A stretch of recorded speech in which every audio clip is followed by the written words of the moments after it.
Senador, kung feeling niyo po hindi pa rin matatapos yung dispute sa Senado bukas, ibig sabihin yung mga kinakailangang gawin din ng Senado, hindi pa rin ninyo matatapos sa mga susunod na araw.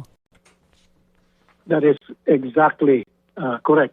Ito nga ang pag-uusapan namin, kami na paano kung pagdating tomorrow, umaten si Senator Alan Cayetano at si Win, at mag-aagawan sila doon sa podium.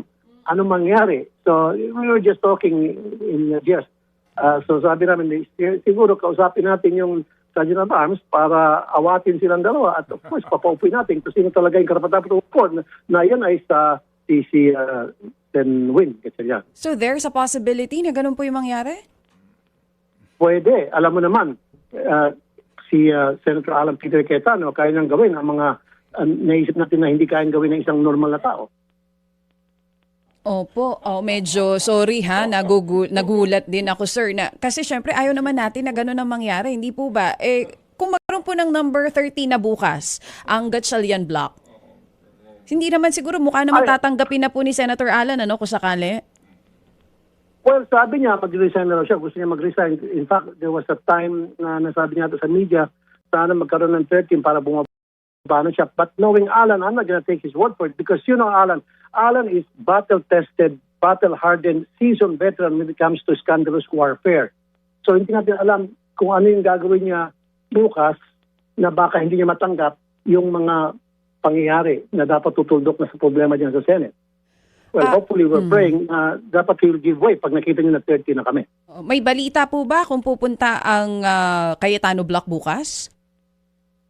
Wala kaming balita kung pupunta yung Cayetano Block. Ang balita lang namin na sigurado ay si Joel. Pero mayroong mga pasabi ata si Sen Loren, mukhang aten siya. Pero ang pagkakaalam din namin, siya mag-aten lang at hindi para bumoto or something to that effect. So malabo po yung pagtawid ni Senator Loren Legarda? Malabo pa sa putik. Bakit naman, Senador? Bakit naman po, Idol? Bakit? How would I say this? Well, una, ito sabihin ko, I believe Alan is highly intelligent and very smart. Yeah. Kaya lang, ginagamit niya sa hindi maganda yung kanyang pagiging smart. At paano ko sabi, he's very intelligent, very smart.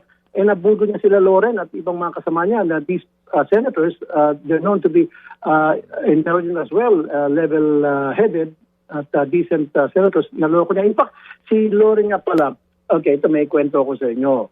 So, hindi chismis to. Nung that fateful day na magkaroon ng changeover, Loren really was thinking na siya yung mag-elect na Senate President, hindi si Alan. Si Alan mag-enroll sa kanya at boboto siya. Kaya na before that happened, nakausap ako ni Loren. Sabi ni Loren sa akin, in passing na, bakit hindi ba kayo, okay ba sa'yo na magkaroon ng Senate President na babae? Hindi ko pa alam na meron po siyang pahiwatig. Sabi ko, okay, wala namang problema. Kaya nga kung makikita niyo sa video, nung araw ng korombotohan, di ba nagtayuan, taas ng kamay. Tinitingnan ni Loren kung sino-sino ang mga bumoto, kung meron silang numbers. Kasi kung wala, baka she will stay independent. Kasi for her, she's been had. So nung nakita niya na 30 na, sige na nga, boto na nga lang. Pero kasi tuwing mga meeting nila ata, I believe, na nagaganap sa bahay ni Loren. So Loren was really expectant. She was really expecting na siya yung ibotong Senate President. Kaya lang, she'd been had by the wise and smart Senator Alan Peter Cayetano. So if that's the case, may possibility lumipat siya kasi sinasabi niyo pong nabudol siya ni Senator Alan. Hindi na kasi ang kay Loren yung bang it's a point of no return. The Rubicon has been crossed. So wala na siyang choice. Panindigan na niya kasi nandiyan na rin lang yan.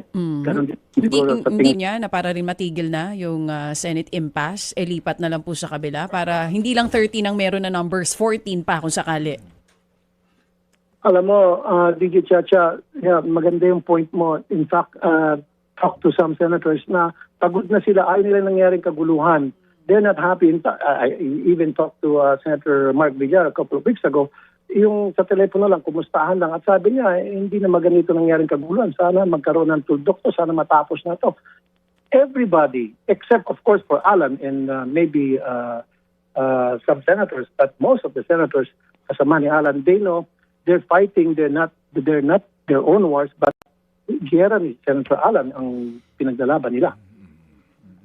Opo. Pero Idol Senator Raffy, di ba ngayon ang actual status ni Ginoong Cayetano ay senator siya, plain and simple? Di ba siya ay inalis na sa pwesto nung huli niyong sesyon kung saan po nag-declare kayo ng all positions vacant? That is correct. Ordinary senator lang siya, tulad ko.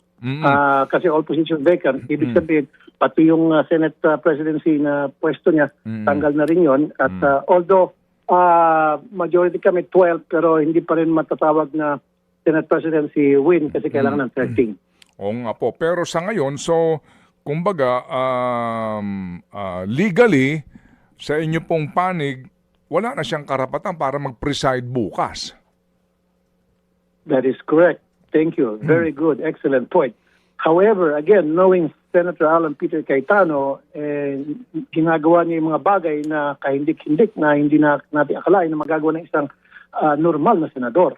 Yun nga. Pero we're ready for it in case na siya ay magwala, if you will. At hindi niya matanggap yung kanyang pagkatalo at kami naging 13 at siya mag-skandalo. Ready naman yung OSAA to deal with that scenario.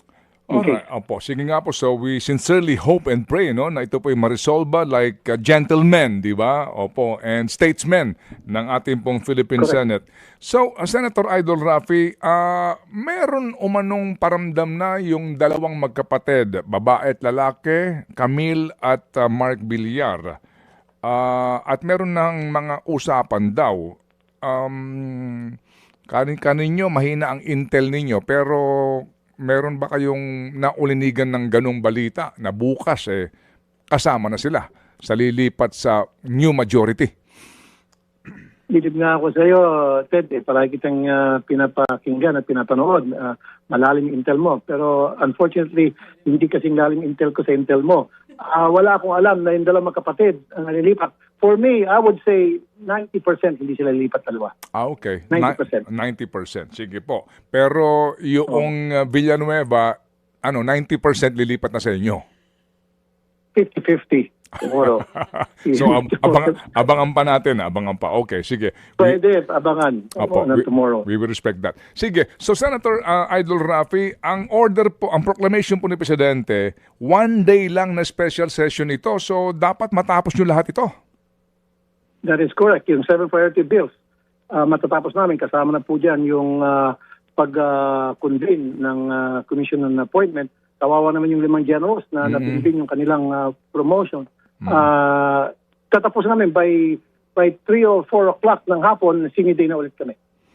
Okay. Kaya 9 o'clock, maaga kami mag-umpisa. 9 a.m. mag-umpisa na kami tomorrow. Okay. So, bukas po ang special session, umaga ang simula. Umaga, 9 a.m.